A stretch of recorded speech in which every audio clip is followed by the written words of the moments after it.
Welcome to the Quincy Institute's webinar with Vali Nasser on his new book, Iran's Grand Strategy, A Political History. My name is Trita Parsi. I'm the Executive Vice President of the Quincy Institute, a think tank in Washington that promotes ideas that move U.S. foreign policy away from endless war and toward rigorous diplomacy. We favor a national security strategy that is centered on diplomacy and military restraint. Why does Iran behave the way it does? And what does the West still misunderstand about Iranian foreign policy? This is a question that Vali Nasser addresses in his new landmark book. He dismantles the myth of Iran as an irrational, ideologically driven state. Instead, he traces a coldly pragmatic strategy shaped by war, isolation, and existential fear. Drawing on rare interviews with Iranian insiders, Nasser reveals how Tehran's foreign policy, its pursuit of a nuclear capability, its forward defense, its defiance of US power, is animated not by dogma, but the logic of survival and the scars of history. From the Iraq-Iran war to the fallout of the US invasion of Iraq, this book provides a sweeping reinterpretation of Iran's long game and what it means for US policy in a region on edge. As tensions rise once again, this conversation is essential for anyone seeking to understand the deeper motivations behind Iran's move on the world stage and how Washington might finally stop misreading them, and of course, for a potential agreement between the Trump administration and Iran if diplomacy is pursued in the right way. We are, of course, delighted to have Vali with us here today. And although he needs no introduction since he's been on so many of our different webinars, let me just mention that he is Professor of International Affairs and Middle East Studies at the Johns Hopkins School of International Studies, SAIS. And from 2012 to 2019, he served as the Dean of the school. And from 2009 to 2011, he was the Senior Advisor to U.S. Representative for Afghanistan and Pakistan, Ambassador Richard Holbrooke. For those of you who are joining us via Zoom, you can ask your questions via the Q&A function. If you are watching this on Twitter, on Facebook, or any other platform, you can actually ask your questions in the comment section, and we will try to get to those as well. So with no further ado, let's get started. Vali, congratulations on a really magnificent book. So well researched, so much that I learned from it, particularly some of the interviews that you had with people inside the Iranian system. Why don't you take a couple of minutes and just let us know what the thesis is that you're presenting in this book and what it means for the United States? Well, first of all, thank you very much to you and to Quincy Institute for inviting me. It's really wonderful to be here and have this opportunity to talk about the book. I worked on this book for about 10 years, and these have been the 10 years that have been quite furtive in US-Iran relations, literally going from the first nuclear deal through the ordeal of US withdrawal, maximum pressure, Arab-Israeli pressure on Iran for its regional behavior, Arab Spring, onto where we are today.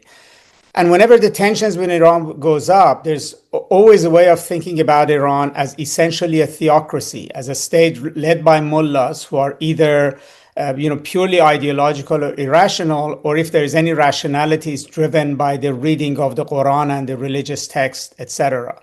And even policymakers who might have a less of a simplistic view of Iran still don't quite appreciate the degree to which Iran, like many of America's adversaries, for better or for worse, actually has a strategy, has a set of assumptions about its national security, sees its national security in a particular way, feels threats, feels opportunities, and then calculates about how to achieve them. And unless you understand that, you really cannot figure out what the other side is about. Like, for instance, as we are speaking today, why is Iran so determined not to give up the right to enrichment? It's not simply that they want to make a bomb. There's a whole host of national security calculations that goes into this. Now, it also so happens that Iran, ironically, is actually very open with information. I mean, that now there's volumes of memoirs and accounts of Iran's foreign policy going to the first years of the revolution. The Iran-Iraq war, forward defense have been written. There are oral history memoirs. There are people who are willing to talk, as you mentioned. It's a trove of information which allows you to actually chart why and how this the Islamic Republic behaves the way it does. And I do think the ideology was very important at the beginning of the revolution, but anti-Americanism it is even more clear in the history that you can put your hands on, was not the monopoly of the religious faction of the revolution. In fact, the secular communist leftists were in fact more anti-American or as influential in making revolution in Iran anti-American as was the religious sector. Secondly, aside from religion, it's very clear that in the thinking of Khomeini, the single most important thing for Iran was independence. Was that his reading of Iran's history was that Iran had continuously struggled to be independent. In the 19th century, when Britain and Russia dominated Iran, when Iran was occupied during World War II, when in their view, the United States intervened to overthrow Prime Minister Mossadegh, support the Shah, they had a view of Iran as having been essentially colonized until the revolution. And to this day, even Ayatollah Khamenei would see the singular most important achievement of the revolution, not that Iran is Islamic, but that Iran is quote-unquote independent. And independent from whom is independence from the United States. And you can see that they have become entangled in this sort of a Sisyphean effort of continuously trying to make themselves independent of the US, getting entangled in sanctions, more conflict with the US, more attempt to preserve. And so their national strategy has been built around this struggle to maintain Iran's independence. First, get the United States out of Iran, get the United States out of the Middle East, essentially leave us alone, let us do what we want. I mean, I start the book with an anecdote of a senior Iranian leader who met with Henry Kissinger around about the time of the first nuclear deal. And Kissinger, true as he wrote also in an op-ed, wanted to know when Iran is going to behave like a nation and stop behaving like a movement. And when was it going to get tired of continuously banging its head against the United States in the region. And the question tired was very interesting because the Iranian statesman told him, we want to know, when are you going to get tired and leave us alone? It's not about conquering the world. It's about being allowed to be independent. Now, you might think this is a folly, but this is a very big driving force. And then I also trace in this book that aside from this sort of grand narrative, which is still dominant on Iran, that the Iran-Iraq war, the US invasion of Iraq, these have been transformative events for Iran. In 8 years of brutal war, really shaped the mind of, for instance, Ayatollah Khamenei, General Qasem Soleimani, the current commanders of IRGC. Very early in their life as leaders of Iran, this was the massive experience they went through. They saw Iran was alone. Nobody helped it. It had to do everything to survive, get its territory back on its own. And this basically shaped the way in which they see the United Nations, their Arab neighbors, the United States, and U.S. invasion of Iraq similarly. And the way in which the U.S. rejected the first nuclear deal, threatened to take the war to Iran. Later on, the double dealing they see in the JCPOA. I think these are important formative experiences on them. You can trace how they read it, how they interpreted it, and how internalizing it, this became part of their strategy. So I think, in a nutshell, Iran is still struggling to deal with what it sees as the single biggest threat to its national security, which is the United States. And everything it does, ambition, fear, negotiations, confrontation, has to be understood in the way in which they look at the situation that they find the country in. And the emphasis on independence, as you point out, also helps, as you also alluded to, explain not only why they won't give up enrichment, but even when it comes to ideas such as consortiums, etc., which they appear to have been open to, as long as the enrichment continues to take place on Iranian soil, to not give up that independence. There's another very interesting thing that happens that you explain in your book, which is to show that the forward defense strategy of Iran actually traces back to a strategy that the Shah himself utilized, the green strategy. And that essentially there is continuity there, despite the fact that these are otherwise very, very ideologically different types of regimes. Could you explain what forward defense is, how it's worked out, and how it is parallel in some ways with a strategy that the Shah himself pursued prior to the Islamic Revolution?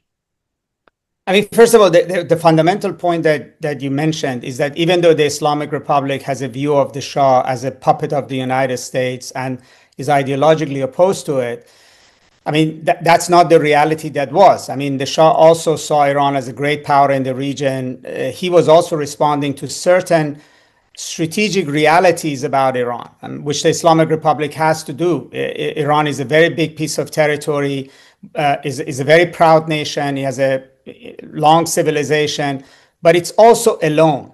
It's a lonely country. Its language is Persian. It's not Arabic and Turkish. Its religion is predominantly Shia. It's not Sunni. It is in the middle of this region, but it's almost like it's not welcome in this region. And that was a reality the Shah dealt with. It's a reality that the Islamic Republic deals with. Now, for the Shah, the greatest threat to Iran was the Soviet Union. For the Islamic Republic, the greatest threat to Iran is America. For the Shah, the Soviet threat was directed to Iran, not only on Iran-Soviet borders, but it came through the Arab world in the name of Iraq, in particular. And for the Islamic Republic, in its own imagination at least, the American threat also came to Iran through Iraq. First in 1980, when Iran believed, right or wrong, that the United States and Israel and the Arab countries which were allies with the United States basically encouraged and supported Saddam to invade Iran. And then in 2003, when the United States itself became the threat to Iran, sitting inside of Iraq. So this mindset that the major threat to Iran does not come from Turkmenistan, it doesn't come from Turkey, Pakistan, Azerbaijan. It comes from that border where Iran is vulnerable to the Arab world. And the biggest threat in the region to Iran is not the Turks, Pakistanis, Afghans. The greatest threat to Iran are the Arabs. This was true of the time of the Shah, which actually led Iran to get very close to Israel at that point in time. And it's also true of the Islamic Republic. And then, but there's a point in which in the 1970s, the Shah becomes aware that the best way for Iran to defend itself in the Arab world is to have a presence in the Arab world. And this presence was an alliance he built with the Kurds, was an alliance that he was trying to build with the Shia militias in Lebanon, and then was by basically assuming responsibility for security in the Persian Gulf and deploying Iranian troops in Oman in order to save the Sultanate of Oman from a communist separatist insurgency. And this was the same slippery slope that the Islamic Republic began to go down, starting also with Lebanon, like the Shah. I mean, the scholar Arash Raisi-Nejad, who's done a lot of work on this, has, and I quote him, he says that, you know, a major officer in the Savak, the secret police of the Shah, who was in charge of the Arab world, said that unless we are willing to shed blood on the Mediterranean, we would have to defend the enemies inside of our own border, which could have been taken out of General Soleimani's mouth. So certain, you know, strategic realities that you know, the Islamic Republic first was antagonistic towards the Arabs, now it's trying to hug the Arabs, is almost mimics the dilemma the Shah went through in the 1960s and 70s. First, there was Nasser and Ba'athist and Iraqi threat to Iran, and then eventually he made up with Saddam, he embraced Sadat, he embraced the Arabs, and in a way, the idea of forward defense is sort of an acknowledgement by Iran that it really cannot defend itself against the Arab world sitting on the border of Khuzestan with Iraq. That border is too vulnerable, and that its national security demands it to be involved in the Arab world. And that involvement can go wrong, of course, as we saw in Syria or recently with Iran. But Iran really cannot afford not to be present in the Arab world. And that's a strategic dilemma, because I don't think either the Shah or the Islamic Republic has found a way in which it can do that without the blowback that came, for instance, in Syria against Iran. At the same time, though, you point out that it is not until 2003 in a particular meeting that was held between Assad of Syria and Ayatollah Khamenei, in which this strategy essentially took a major leap forward and became what we have seen in the last 20 years. So that did not really exist in the same way in the 1980s or 1990s. The Iranians may have tried, but it is the invasion of Iraq and that meeting. Could you tell us a little bit more what happened, the context, but also what happened specifically in that meeting? I mean, one has to acknowledge that Iran has had a presence in the form of Hezbollah in Lebanon, which predates that, but that remained very specific about management of Israeli threat or threatening Israel in that milieu. But when the United States invaded Iraq, it was very obvious to both Syria and to Iran that the United States is not going to remain satisfied with Iraq. This was not like George Bush I, where he had a limited operation of only expelling Saddam from Kuwait, restoring Kuwaiti sovereignty, and no ambitions of remaking the Middle East. George Bush the Jr., the second George Bush administration, was far more ambitious in re-engineering the Middle East, essentially starting with Iraq and then dealing with other so-called rogue nations, Syria and Iran. And again, memoirs of Iran's leaders, for instance, that of its first ambassador to Iraq after U.S. invasion, Azari Qawmi, says very specifically that Iran had a firm belief that after Iraq, it would be Iran's turn. Now, Iran very quickly played its hand by trying to reach out to the U.S. President Khatami, who was a reformist, then sent a fax offering negotiations on nuclear, Hezbollah, everything to the administration. The U.S. pretended it never received the fax, threw it in the garbage, and adopted an attitude which has a parallel today. Iran is weak, we are strong, why should we negotiate with them? Which I'm glad to see that the Trump administration is not making the same mistake, although Israel is making the same argument. Don't talk to them, they're weak, just attack them. And once that happened, I think Iran's supreme leader, who was not in favor of President Khatami's outreach, essentially gave the mission to General Soleimani to figure a way to defend Iran against the potential invasion of Iran from Iraq. And the Syrians also had the same ambition. And I quote that in a meeting in Tehran on the eve of the war, of the invasion, Khamenei tells Assad that this crocodile must not swallow its bite easily. And that's the way. So resistance is the way to slow the United States down, douse its triumphant attitude of dismantling the Iraqi army in a couple of weeks. And what results is a Sunni insurgency which was supported from Syria, essentially, and a Shia insurgency which Soleimani sets up in southern Iraq.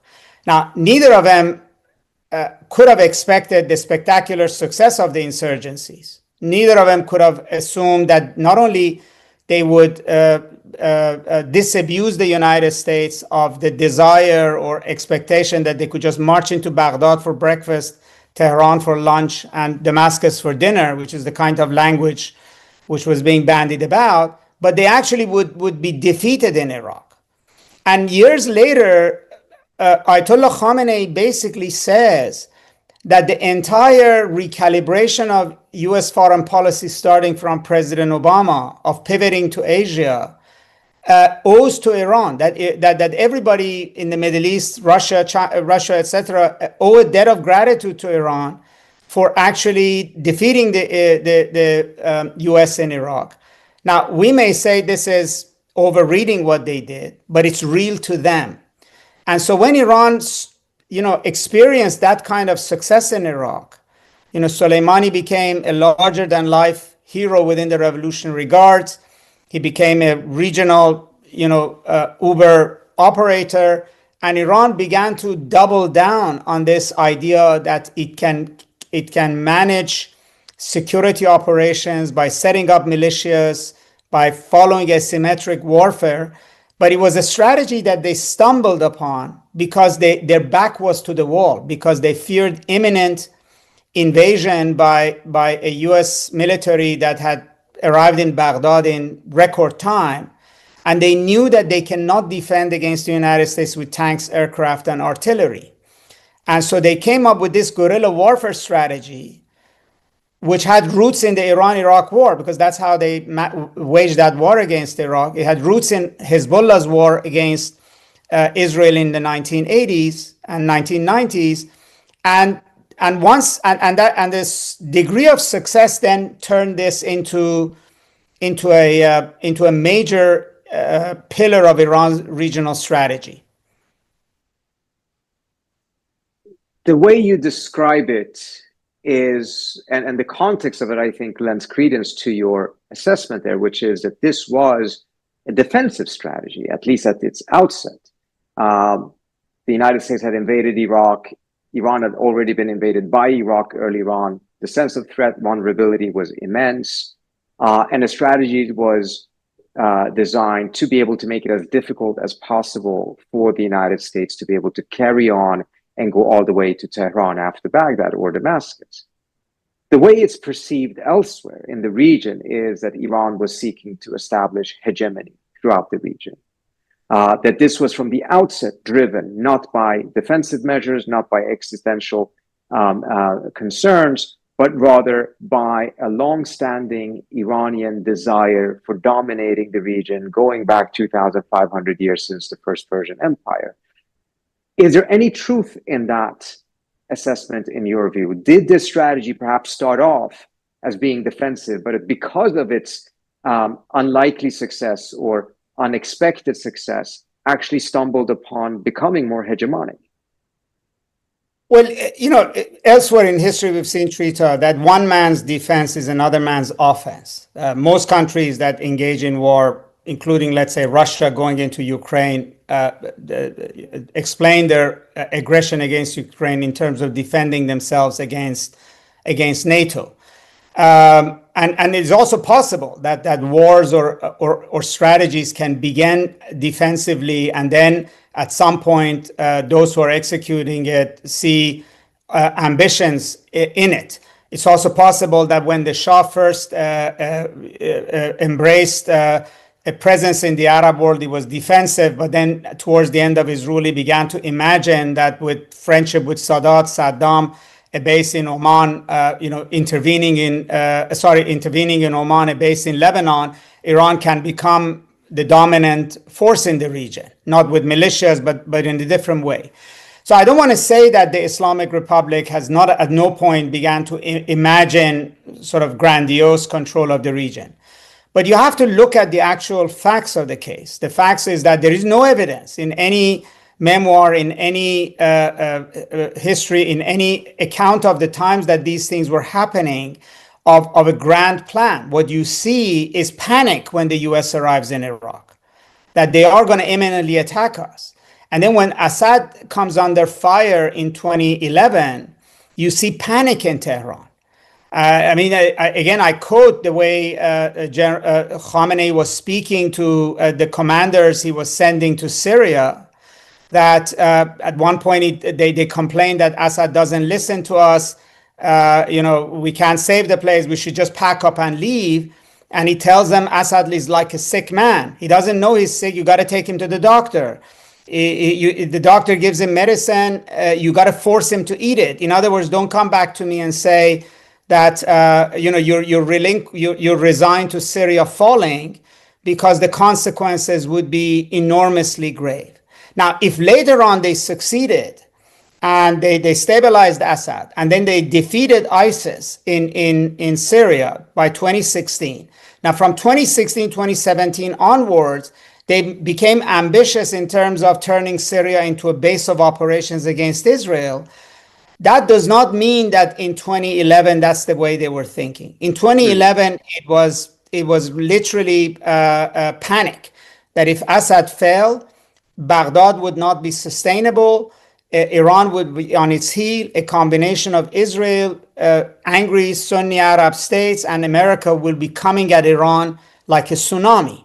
And so they put everything into Syria. The billions of dollars they put into Syria, everybody says it's a waste. It's not a waste in their view, because they saved that moment and then they defeated ISIS. It begins to look like waste when they begin to spend money in Syria for grandiose ideas of encircling Israel. That's when it falls. So I think the Arab view is not historically accurate. That doesn't mean that Iranian expansion in the Arab territories is not real. It doesn't mean that Iran's behavior is not a threat to them. It doesn't mean that Iran cannot begin to imagine itself as an empire in the Middle East. But there was no grand plan of doing that. I mean, beyond this ambition, there is an insecure state. It was insecure with US invasion of Iraq. It was insecure with the fall of Assad, and it's insecure right now. And the reality is that when you look at the internal debates in Iran, memoirs, you don't see, you do see the way they think and plan is all around the idea of defending the revolution, defending the Islamic Republic, and defending Iran. And I have to say, for the Islamic Republic, these three things are the same. Country, revolution, and Islamic Republic is one. And so the talk is always not about how we expand the Islamic Republic, but how we protect it. And so I think that's exactly why you have to put this into perspective. This is not a state that is imagining expanding its borders. It's a state that wants to be left alone.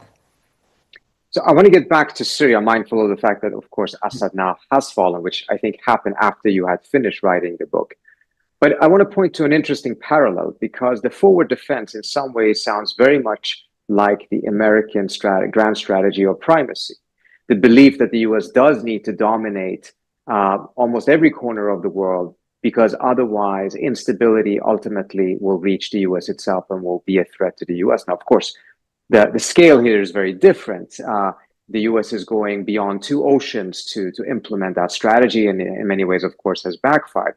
In the Iranian case, it's much more local. It's in its own region. But it seems to have had a similar impact domestically, which is the securitization of the state. You write in the book that the state at this point, the revolution, is no longer based on Velayat Faqih and the theories and concepts that Khomeini had as the foundation for the revolution, but rather it's turned into resistance. It's the complete securitization of the state. Explain a little bit about that process, but also what it means for today's moment. So based on everything we've been discussing, you could look at Iran and say, this is a country that has been at war since literally the year after the revolution, in one way or the other. That, this is not the kind of war like Russia and Ukraine are involved in. 8 years of it with Iraq was like that, but it's a state that is continuously on high alert and sees itself in confrontation with the US. It also, from the perspective in Tehran, it sees the US building a big wall around Iran in the form of, first of all, economic sanctions, then trying to exclude Iran from the Middle East. I think President Trump probably is the first president who openly says that I want Iran to participate in the region. This has actually not been part of the language there for 40 years. And so states that are in a condition of war, ultimately the security forces get more and more and more power in the name and for the service of defending the country, which means they get a bigger share of the budget. They get a bigger share of the decision-making in foreign policy. And at some point in time, they also begin to penetrate the economy.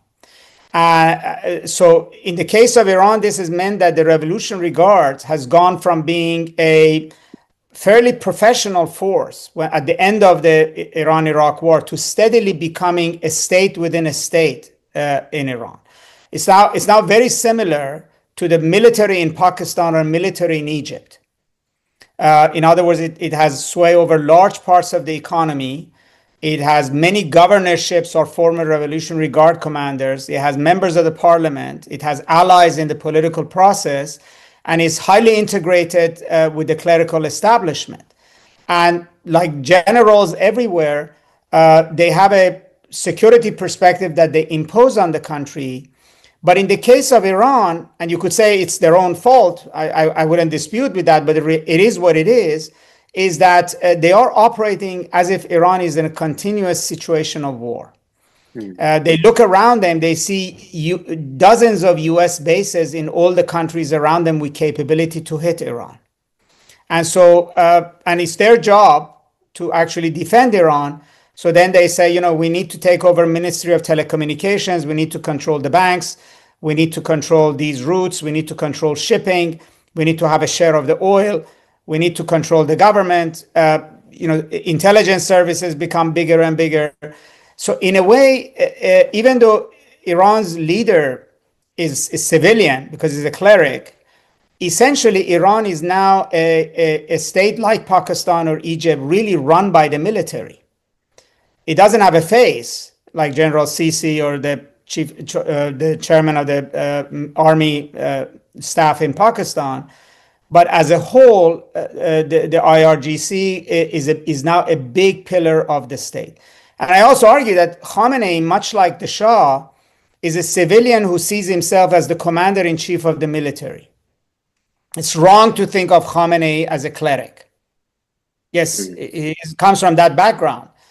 But that's not the way Khamenei sees himself. He's at home with his generals the way the Shah was at home with his generals. He was a president during wartime. He's deeply entrenched in the military decision-making in Iran, and he appoints all the commanders of IRGC who respond and report to him directly. In a way, they don't have a kind of a command structure like Pakistan, where the military makes his own decisions without civilian supervision.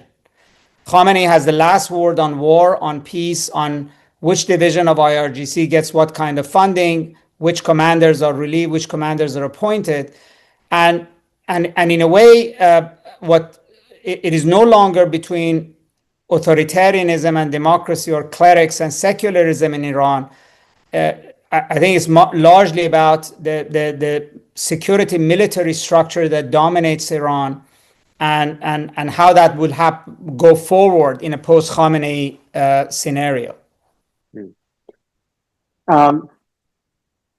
It's very interesting because what you're pointing to here, we see so many different very valid parallels. And if we go forward to today and what's happened to Syria, Iran's defeat by and large in Syria, the significant weakening of Hezbollah, all of these things would perhaps make one think that, okay, this strategy of forward defense has now been defeated and Iran needs to go in a different direction. What I'm pointing to is you've shown how a strategy that is defensive at its origin, because of its success, ended up becoming somewhat offensive and grandiose ideas, which then had a lot of cost and has now then been ingrained into the state. Can that be reversed, or can it only be reversed once Iran faces some very significant military defeats? Well, in some ways it has. Not in a ground war, but the forward defense has failed. It's true of also the United States, other parts of the world, that military men generals are very attached to strategies for which they get budget and their power comes from.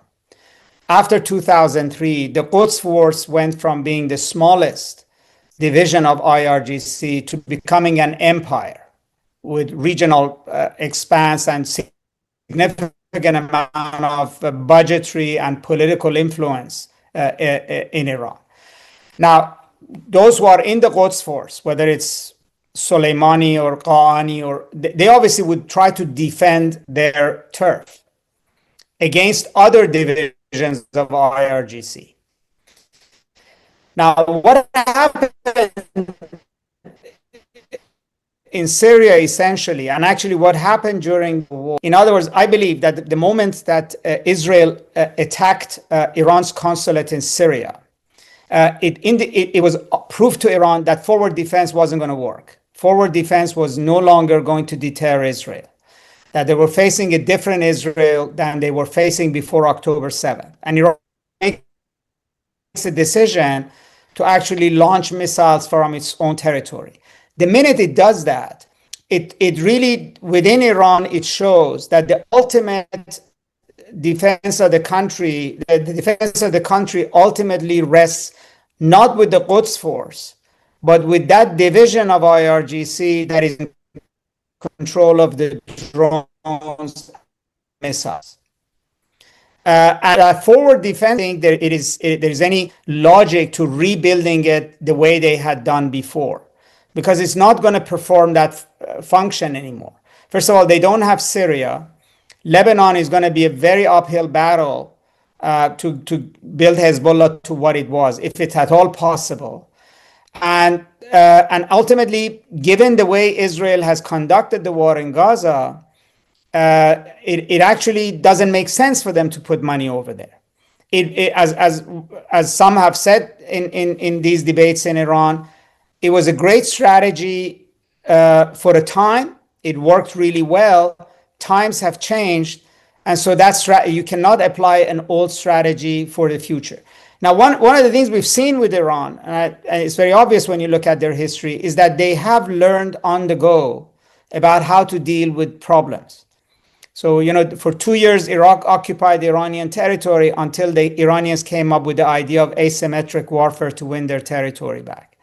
When American threat arrived in Iraq, they came up with the idea of creating resistance. So I think we're in a sort of eye of the storm. We're in a period of transition where there's intense debate in Iran about what should be Iran's principal national security strategy going forward. I don't think the core issue that Iran needs to protect itself against US, against Israel, it lives in a hostile region. It has to be vigilant. That hasn't gone away. But forward defense is going to play a much less smaller role in providing Iran with the security it wants, particularly because what we see after October 7th is that the singular regional threat to Iran is not going to come from Israel, not from the Arabs. And Iran needs a strategy that would deter Israel, and forward defense is not it. But does that mean that it helps shift the debate inside of Iran away from nuclear negotiations and towards nuclear weaponization? I think for now, it's actually shifted it towards nuclear deal. Because Iran, first of all, needs the deal in order to arrive at a ceasefire with the United States and take the United States out of a war scenario with Iran. Secondly, if there is a nuclear deal between the US and Iran, it means a de facto ceasefire between Israel and Iran, whether Israelis want it or not.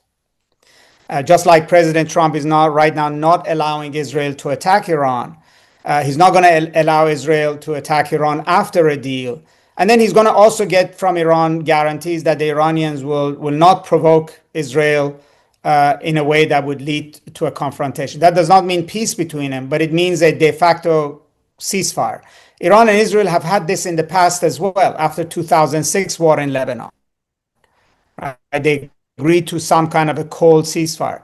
So the nuclear deal is the way to get there. The nuclear deal also allows Iran to deepen its relations with the Arab countries, not just and the benefit of that is also to provide Iran with the different kind of a strategic asset in the region. Now, economic reasons. The nuclear deal now is part of this strategic calculation of how do you defend Iran. And the way to defend Iran is not to end up in war with the US, not to end up in isolation, and buy Iran time to basically think about what comes next. And then the quality of the nuclear deal, and if actually it produces economic benefits to Iranians, if there is trust built in the nuclear deal, then that also will be part of the debate going forward.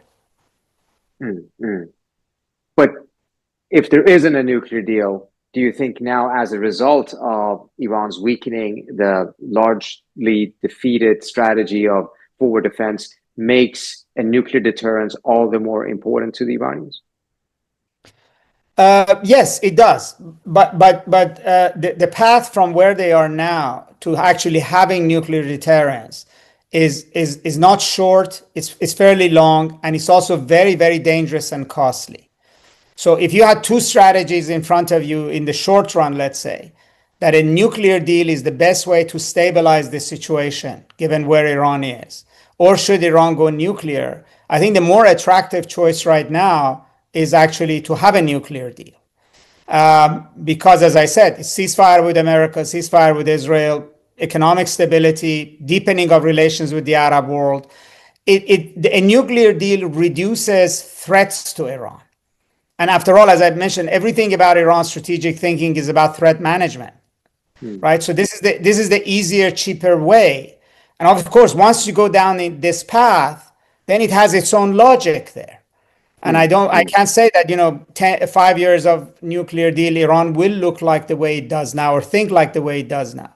On the other hand, if this option is not on the table and they're only left with the option of having a nuclear weapon as a deterrence, then they may go there. But that's not the first choice. And I think that the people outside who keep saying Iran wants a bomb, they need to think about the fact that the Iranians understand that getting a bomb actually increases threat to the country, not reduce it until you get the bomb, until you get 10 bombs.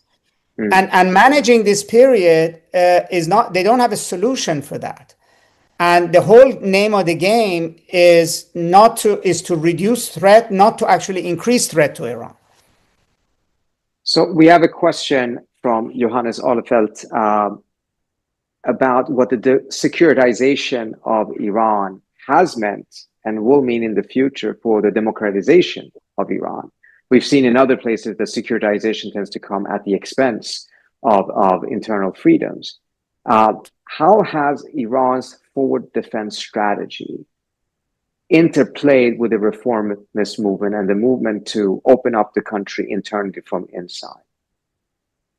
I mean, I would say it's not just the forward defense. It's the entire, this idea of Iran being at war with the West. It has meant a number of things. One is that the lesson they took from Iran-Iraq war was that Iran was able to survive the war and get its territory back because because there was ideological bond between the people and the government. And Ayatollah Khamenei on and on has repeated that Iran has to sort of inculcate ideology in its population because of national security needs. It's not the other way around. It's not that ideology requires national security. It's the other way around. National security requires ideology. Even during the Mahsa Amini protests, one senior cleric said, well, if we allow young people to do whatever they want, where are the vigilant people who are going to defend this country going to come from? Who are the people who are going to be willing to go die on the battlefield if everybody wants to be in TikTok and at cafes, etc.? It shows the way in which they see the importance of ideology for national security. And secondly, they have clamped down on dissent, on elections, on varieties of things in the name of national security, which is not very different from many other developing countries in a way. Emergency powers, interferences and the like. I mean, in a way, the direction that Iran has been going for the past 2-3 decades is not dissimilar to Russia, to China, to Egypt, to Pakistan, to many other countries in which the civilian military balance has broken in the favor of the military. And the military dominates society, economy, and politics. I think what is refreshing about Iran is that despite this, it still has a very vibrant civil society, fairly open press, even for Middle East standards, a lot more political discourse, and possibilities of having an open society are much more. But I would say that the idea that democratization is around the corner is more wishful thinking than a realistic future for Iran in the medium term at least. I think even Iranians within Iran are now more, even those who are opposed to the Islamic Republic, are more interested in a normal state than a democratic state. They're more interested in Mohammed bin Salman than they are interested in Rousseau. In other words, to me, I don't see democracy as really the struggle in Iran right now. It's the struggle for a state that is not isolated, is normal, and that the population can prosper and have cultural freedoms of the kind they see in UAE, in Saudi Arabia, or let's say in Azerbaijan, none of which are democratic states, but all of which are idealized in Iran as a potential outcome. You mentioned China and Russia as well. And we have a question from Ann Phillips that asks how the Iranians see the role of China. But I would widen the question a little bit and say, where does China and Russia figure into Iran's larger foreign policy and grand strategy? And how has that shifted in various ways, and particularly after the defeat of forward defense? Well, I mean, if we went 5 years back, there was a very strong faction within Iran which thought that Russia and China will provide all of Iran's solutions. They would help it economically, they would help it diplomatically, they would provide it with even military capabilities. And particularly in the revolutionary guards, there's a very strong Russophile faction, which has very tight deep state to deep state relationship with Russia. But I think Iran is now much more sober about this, and that's partly why it is engaged in these negotiations with the US. It understands that Russia and China are not an economic solution for Iran. They don't have the capacity or the ability to provide Iran with the kind of economic relief it needs, that their ability to defend Iran at the United Nations internationally is much more limited. And thirdly, that they cannot solve Iran's security threats. You know, Russia and China are not able to step into the breach and prevent Israel from, for instance, from bombing Iran or carrying acts of sabotage. So ultimately, the strategic depth that they provide Iran is limited. It is important, but it's not the lifeline that Iran thought it would be. And particularly with Russia has not delivered a lot of weaponry it promised Iran. And it has a history of double dealing on Iran to get favors from Europeans or Americans. And the Chinese have been buying Iranian oil, but they're not willing to go too much far beyond that. And even if they do, the Iranians find that the economic terms that the Chinese want for massive investment in Iran are not ones that a country that touts independence wants to submit to.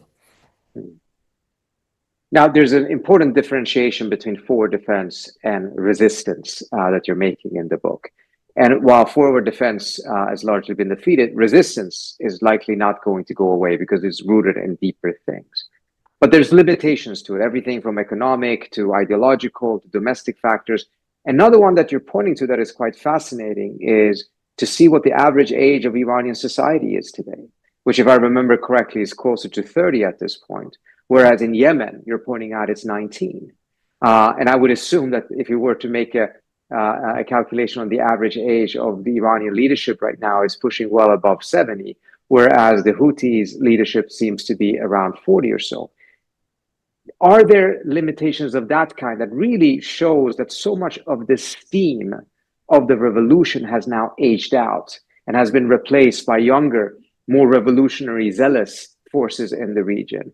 What does that do for Iran's ability to continue, whether it's resistance, forward defense, or some other strategy? Because it seems to be a country that at the end of the day is very, very tired.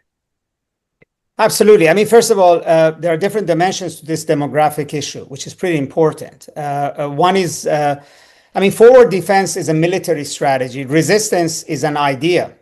I mean, Iran resistance obviously worked on the back of forward defense, but forward defense was a strategy of Iran's Quds Force and Iran's IRGC, whereas resistance is a view of opposing U.S. and Israel's policies in the region that Iran believes that it shares with the Arab Street, as well as with groups like Hamas, Palestinian Islamic Jihad, Hezbollah, Houthis, etc., etc.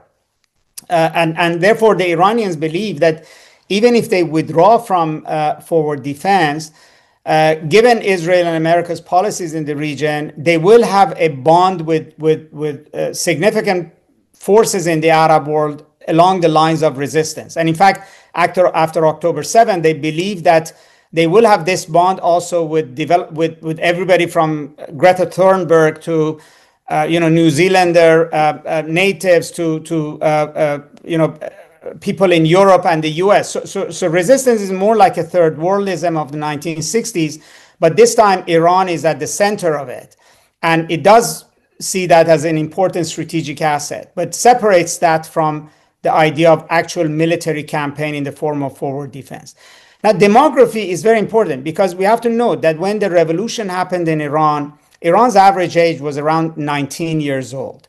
During Iran-Iraq war, the average age was the same. So therefore, Iran could afford losing 200,000-300,000 young men in the war in order to liberate its territory and then take the war into Iraq. That's not there anymore. So Iran now has varieties of forms of labor shortage. Its problems are the same as those of European countries or Japan because its fertility rates are the same, 1.7, 1.6, because they had a very successful family planning campaign after the Iran-Iraq war.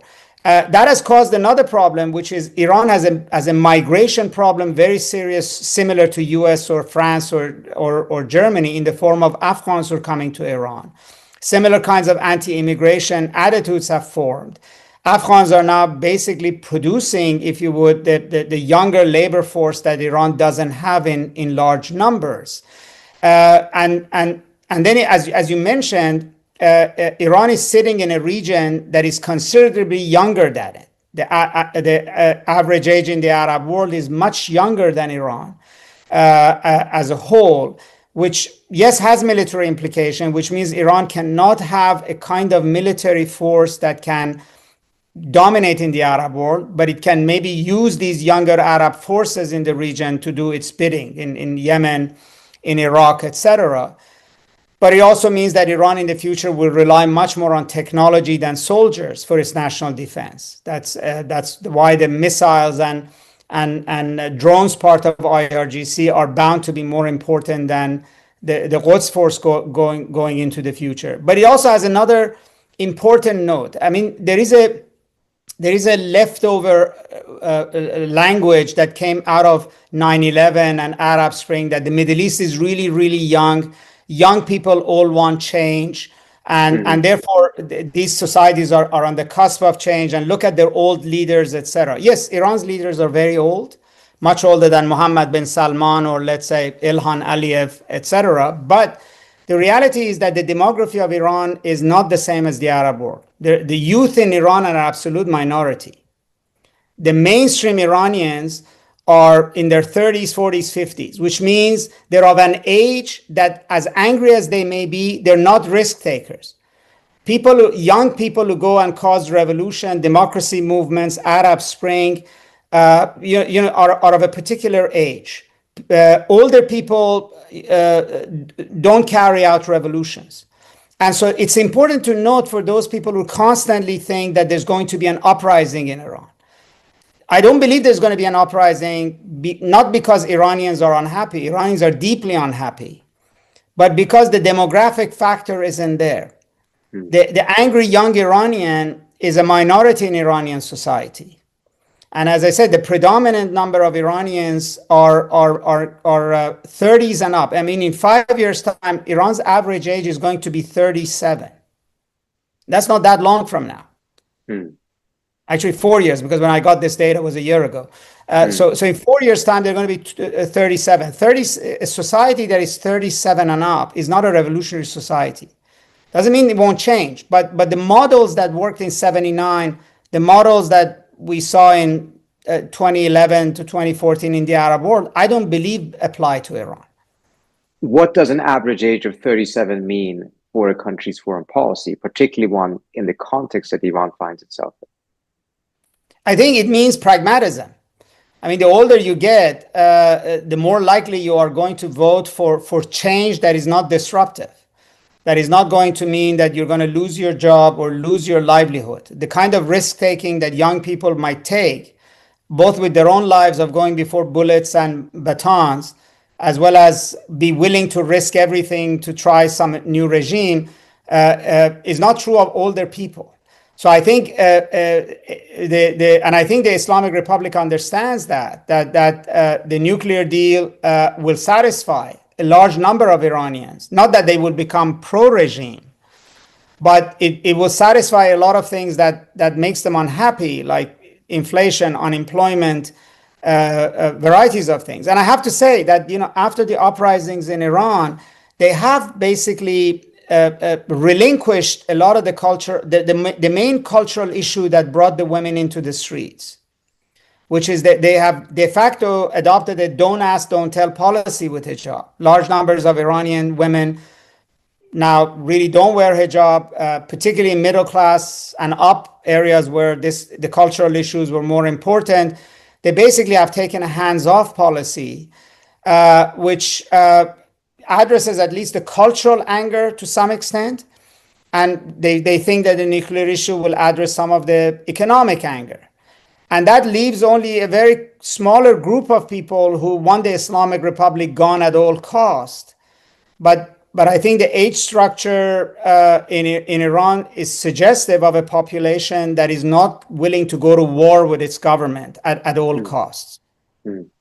We have only 3 minutes left, but I do have to ask this question because I see it from several people in the Q&A, from Valentin Muqaddam, Henry Wang, and others asking, what if Iran did change its position on Israel, agreed to recognize? Obviously difficult in the current circumstances, but would that take away a lot of the threat that has been at the root of Iran's sense of threat, its sense of vulnerability? I mean, absolutely. I mean, if there was a way in which Iran and Israel could actually, first, let's say, pacify the relations, I think it would change both countries. Because you also forget the extent to which Israeli national security is now built around Iran. The Arab world is no longer a threat to Israel. Yes, you have Hamas, which they can, pound to death fairly easily. Hezbollah, they dealt with. There's no Arab government that is either going to go to war with Israel or is a threat to Israel. So the only regional threat that supports Israel's military posture is Iran. And if Iran wasn't there or was pacified, Israel would have to also change in fundamental ways. Yes, I would say it would be a big shift. But unfortunately, it's not that it's not in the short run. I don't think Iran's foreign policy has understood that it cannot separate America and Israel from each other. Iran is right now following a policy that is simultaneously getting more aggressive on Israel while it's trying to make peace with the US. And in fact, that's exactly what is making President Trump's life so difficult. Because, it's really left to President Trump to try to fix the problem that Iran is creating of wanting to deal on the one hand with the US and escalating with Israel. But yes, I think we're entering a period where Iran-Israeli confrontation, rivalry is the single biggest decider for the future of this region. Thank you so much, Vali. This has been a fantastic conversation. I strongly, strongly recommend the book. It's called Iran's Grand Strategy, A Political History, to everyone. And before we go, let me also say something about our next book talk or webinar, which will take place on June 24th at noon Eastern Time, which incidentally will also be on Iran. We will be hosting Professor Mohsen Milani, who will speak about his new book, Iran's Rise and Rivalry with the United States in the Middle East. Till then, thank you so much for joining us and hope to see you all very soon again. Thank you. Thank you so much, Vali. Thank you.